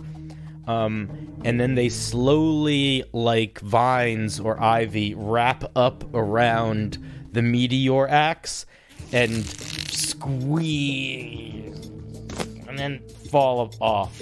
And all that remains is the mortal coil axe, but the head of the axe still has that socket that you can sort of look through, but the blade now looks like it's made of this very shiny stone that looks sort of like, almost like somewhere between the inside of an abalone shell and obsidian in different places. Yeah, that like pearlescence almost. Yeah. That's fucking sick. Hey, Sphinx, check this out. And I'm going to swing the axe towards him, even though he's like 30 feet away, and I need Sphinx to make a strength saving throw. Holy shit. There goes Guard, attacking people again. An 18? Wait, let me try again. Hey, Sphinx, check this out. And I do it again. 21 that time. What? Wait, no. Sphinx, just wait. Here. I'll do it again. Okay, let's see. One more time. I got one more use after this. Another 21. Yeah. Wait, Sphinx. It's okay, God. We believe you. It does It's cool things. Here we go. And then he's gonna swing again. Another strength saving throw. Is that his last use of it? This is the last use of the day. A 22. Isaac puts a hand on Guard. Guard's gonna look down at the axe. I'll show you what it does tomorrow, I guess, and he'll. You can just tell us. All right, yeah. Why don't you read it? Read it. I'll read it, but Guard will show you guys later, and Guard is gonna put the new axe on his back. Christ. But what would have happened if it would have worked is that, first of all, this axe deals 1d4 force damage on hits, which is lovely, and then it has 4 charges. Whenever you take the attack action, you can replace one attack and expend a charge to have a creature within 30 feet of you make a strength saving throw, DC 14. And on a failed save, that creature is pulled 20 feet towards you. Oh, you know, okay, retcon. Every single one of those fails, Sphinx is actually lurched 5 feet towards Guard. Yeah, it works. See, it's just not, it can work cooler. That's right, buddy. That's but basically, cool. if they fail the save, you can pull a creature 20 feet towards you. And if they succeed on the save, they're pulled 5 feet towards you. But the other thing that's cool is any creature affected by this, on their next turn, any movement that they take that is away from me is considered difficult terrain. Ooh. Oh, that's cool. This is by Ausar, A-U-S-A-R. Thank you very much, Ausar. I feel compelled to be close to you. As Sphinx passes the geckos, one of them taps Sphinx on the leg. Oh, hello? And it just like pulls out a little patch of leather. Like trying very hard with very large claws now to pinch this bit of leather. Thank you. This is one that I earmarked for Sphinx. This is the Patcher's Pocket by Icewind Gale. Emily, do you want to read this for us? The Patcher's Pocket. As an action, you can reach into the pocket to retrieve any non-magical item that fits through a 6-inch diameter circle opening. The item persists indefinitely, unless someone attempts to use it for its intended purposes. For example, if someone uses a hammer to drive a nail, a rope to scale a wall, or a sandwich to sate hunger, the item immediately discorporates instead. So this is a pocket from which you can withdraw any mundane item and use it as long as you don't use it for the thing it's supposed to be used for. Yeah. So I could eat the hammer instead. rotate everything one to the left. Yeah, if you get a right. list of all possible mundane items and you get a list of all of their intended uses, you could just rotate everything down one and you'll be fine. I could use a hammer to scale a wall, like the axe. So I have to use rope to hammer something in. Yeah, right. You gotta Or Because I was about to say, rope spaghetti is to a hard climb a one, 'cause wall. You can use rope for a lot of things. Yeah, rope Yeah, is that's actually true. kind of tricky. You have to eat the rope. I think Sphinx is gonna sit down, like, just kind of like, just stick it onto like his belly. Mr. Sphinx is a cartoon now. He's got pockets on his freaking body. Because he doesn't know what to do with it. He's just, He's a doodle bear. and then he's like, oh. And then he's gonna kind of reach in and whoop, pull out a lollipop. Huh. Something tells me not to suck on this lollipop. It's like not wrong answers only pocket. So he's gonna fling it at Isaac's head in response to the rock from before. Ah! What the hell? Kid's got good aim. I stuck to my hair. Oh, What little of it you've got you should have left? licked it first. Ooh. Ouch. Look, it has pockets, and he's gonna kind of dance around.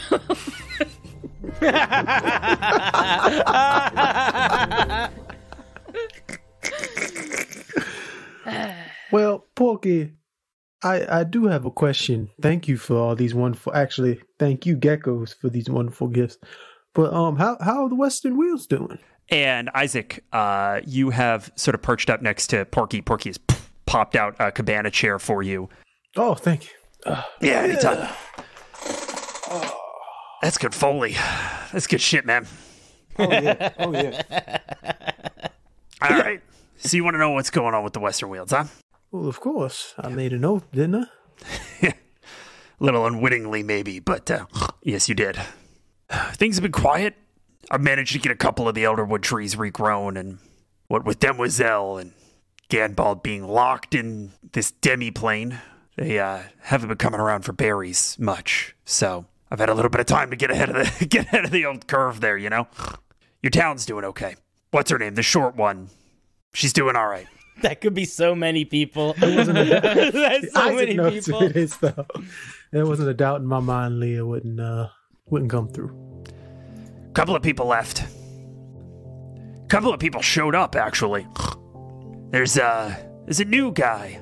Come to think of it, he looks a lot like you. Had a couple of kids in tow. Yeah, I mean, I don't really know what the hell's going on with your broader political machinations, but from what I understand, they needed to get the hell out of Agravar, and something went wrong. Things got dangerous. I'm not really sure. Yeah, there's a lot going on in the world, and the more I see of it, and the more I notice that my actions are changing it. Porky, I don't know if my oath to the Western Wields is enough. I mean, it seems like it's quite a lot on its own, but I mean, clearly this shit's embroiled too. We got people coming and going from Agravar up there now. It's not a problem in isolation. I mean, I obviously I'm going to keep my oath to the Western Wields. However, I think I have to expand it. I think Agravar and the lands out here, and he just points to the entire desert. Yeah, this place is a shithole now. Gee. But I mean, the Western Wields was a shithole before. And whose fault was that? Yeah, and whose fault that it's good now? Huh? Yeah? Mine. Yeah? Oh, no, he starts poking him. He starts poking him. Nah, you know who did it. You know who did it. Listen, if you would have come to me 6 months ago and been like, I need to make a bigger oath to the world, I'd be like, but you're the dumbest man I've ever met. You know, like that was the rapport we had going. I don't think much of that has changed, but continue. I'm trying to say you've done a pretty good job. You figured out how to get Demoiselle off my back. You figured out how to get Sligo to calm the fuck down. That one's beyond me. Now, I don't know what's coming next. I imagine it will probably be a lot, goddamn harder. But I think if anybody is going to be able to tackle it, it's the four of you. When I was younger, I did a lot of the hit first, ask questions later. Mm-hmm. Now in my older age, I take the licks that I definitely have deserved. Oh, yeah. I just need you and the rest of y'all out there, and he just shouts into the the world. I'll keep doing it as long as y'all can trust me and my family that we'll fix what's wrong with the world. Well, I mean, it's a little unceremonious, but... When have I ever been ceremonious? No, I mean, I usually like to put on a bit of a show. The last time we did this, I pulled you 100 feet up in the air. An oath's still an oath. And he'll put his teacup up for a toast. Fucking coconut. Cheers. Some of your people went down to Agravar. The scary woman and that one guy with the fake mustache. I'm sure Benny has a lot to discuss with... Oh! And he thinks Benny, Katerin, their queen bee back at Agravar. He's like, uh-oh. Yeah, not really sure what's going on there, but the guy that kind of looks like you brought some sort of news. They packed up, started heading out pretty quickly. They'd be in Agravar right about now. Oh, that should be a lot of fun, figuring that out. Oh my. Try not to die? Oh! No promises. Speaking of trying not to die, I've heard some rumors. The geckos have been whispering. Now I don't like to do this, you know. I don't like to be the gossip, but they're saying that Jonathan might be retreating. Jonathan might be retreating? Now, I told him straight.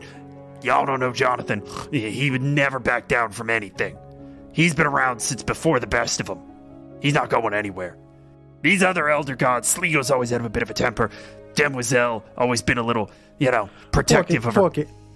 Porki, back up. Elder gods, big mystical creatures that have many multiple names and symbols of nature itself. Mm-hmm. Jonathan. What can I say? He's a salt of the earth guy. I guess. Okay. So he might be backing out, even though he's never backed out in a fight in his life. I don't like to give you bad information. I don't want to put any dirt on anybody's name. Okay.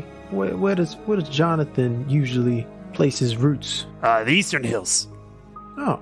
Well, I'm pretty sure, and he looks to Saphra, that some of my compatriots might have a few connections up that way. Yeah, I'm worried that you heard what I said is he lives in the Eastern Hills. No, you said he usually hangs out there. Is that what you meant? He is the Eastern Hills. I see. So you're telling me a whole bunch of mountains are just gonna leave? I don't want you saying that too loudly. I don't want rumor to spread. I don't want that coming back to me, you understand? Well, who's gonna snitch on you? You see the geckos just like leaning in, listening. Hey, you get out of here. Shoot. Oh, they the gossipers. They like their tea fresh. They are the messiest bitches. All day long. If the Wolverines did this and the Snakes did that, and you can't believe what she said, he said. Oh my God. All right. So we obviously we have a destination after we get to Agravar and figure out what the mess is going on. I don't want anybody else on your team hearing about this. I don't want this getting out, Isaac. Okay. I'll keep it to myself. If something goes sideways, I just want you to have a sense of possible direction. That's all. Don't go hunting this one out. If a whole bunch of you-know-whats just disappear, and then I'm on top of the you-know-whats, then you could say something about it. What am I going to say as I'm plummeting down hundreds of feet, I'm assuming? Yeah, pretty much that's it. So maybe avoid the Eastern Hills for a little while. Just a thought. Avoid them? Till we know what's going on. Well, all right, but if I notice any trouble, I'm heading straight in that direction. All right, listen. That's your oath. That's your job. I get it. I don't have a problem with you confronting Jonathan if something goes sideways. I just don't want you getting there and then he's like, well, who told you that? And then, well, Porky told it, and then now I'm in a heap of trouble. Porky, you care what people think about you.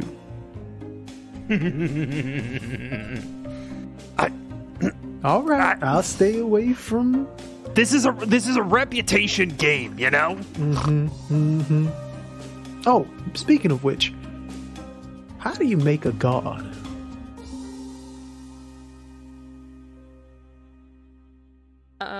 I think we're sitting near the water's edge, on the ground, and June has her legs crossed, and she's pulling out her collection of zines that she's made. Incredible. And she's kind of fanning them out and talking to her mom about all the things that she's learned about the environment in the Western Wields and how horrible deforestation is, and like, you know, for us to sustain our home, we've been wreaking havoc on the environment's home, and you know, there's just so much damage that has been done, and so I made these zines to help educate people. And these are really good, Juniper. I know. I mean, I've been working on them a lot. Yeah, I've had to move my printing situation around to a few different places, but yeah, I'd like to start it back up again at one point, and especially add some of these samples. And she's just got, like, she reaches into her pocket and pulls out just like crumbled bits of dirt, rock, leaves, like just all these little samples, and she's kind of laying them out. And just, you know, I think I could really help, you know, educate folks on, you know, the importance of taking care. Like, see that over there? What, like, I mean, I think it's really cute to stack rocks, but you see what the geckos and stuff are doing? They're like making like these little river statues. Yeah, I'm gonna knock all that shit down, because that's real bad. That's gonna change the course of the river and the water flow, and it can actually be really bad for, I know it's like a brand new river, so like I don't even know if there's fish in there, but so she's just very excitedly filling in her mother on like all this stuff that she knows and loves. Would you please roll me a persuasion check with advantage? Okay, the first one's a 6. And the second one's a 3. I think Katarina is sort of sitting with all of this. She nods.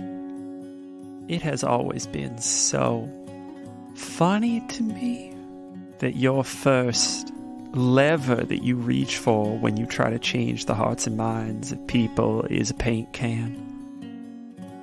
June, your ability to persuade and to change the course of the proverbial river is so much greater than you recognize.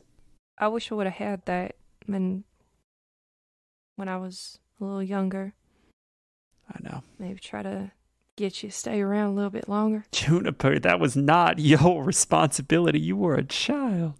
That was my decision, June. And I left that note fully expecting your daddy to explain to you what I was hoping to accomplish. Do you want to know when I found that note? And she'll unravel her father's scarf from around her neck and hold it out to her mom. I found that note right before I left home. Fuck. I just can't seem to do anything right, can I? You can say that. It doesn't help. I know. No, not really. It wasn't intended to. I promise you, Juniper. I'm just mad. I'm upset. I'm frustrated. I'm still reeling from the fact that your father is gone. Yeah, It was a really awful accident. I don't think it was, Juniper. That's what Isaac told me. I know that's what Isaac told me too, but your father was so aware of the dangers that he faced. He was the most capable fighter that I had ever known. He was, by title, the most capable fighter in all of Agravar. Well, if it wasn't an accident, what else could it have been? I am not sure, Juniper. But I am starting to get the shape of it, I think. Look around us. We are sitting on beach towels in the middle of a glass desert. June's got 2 floaties on her arms. There are many things in this world that I would not have accounted for 10 years ago. I'll just add that to the list of things I need to figure out. Bet that's probably getting pretty long, huh? It is, but I told everyone I was fine, and I'm sure everybody totally assumed and believed me when I said I was fine. Mama, I was so mad.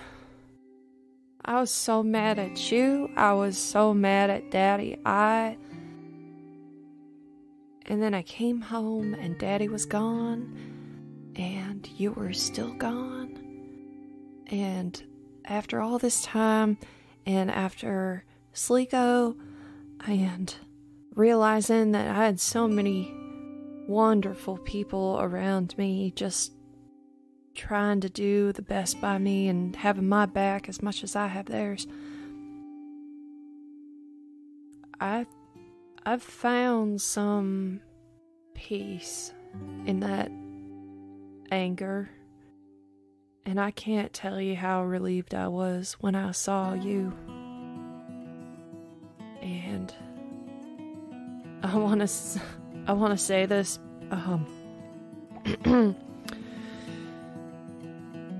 because I don't know.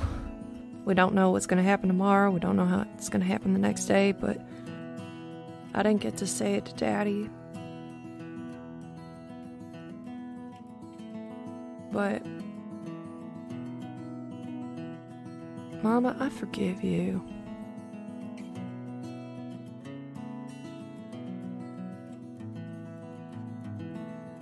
But please don't think that I can't be of some help, or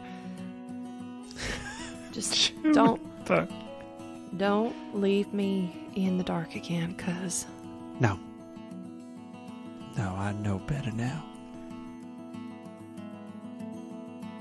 Juniper, you know that what I've done is not worthy of your forgiveness.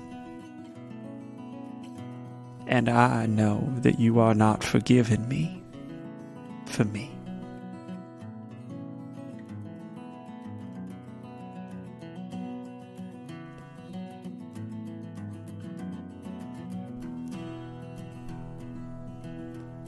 I love you so damn much.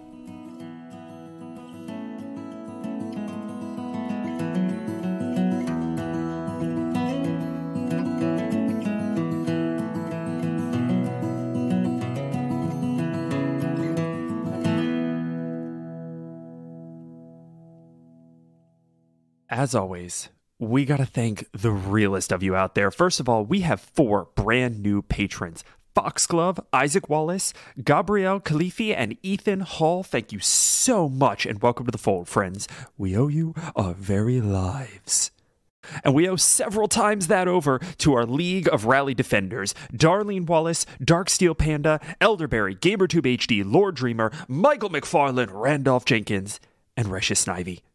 Y'all make this show happen, and we couldn't be more grateful.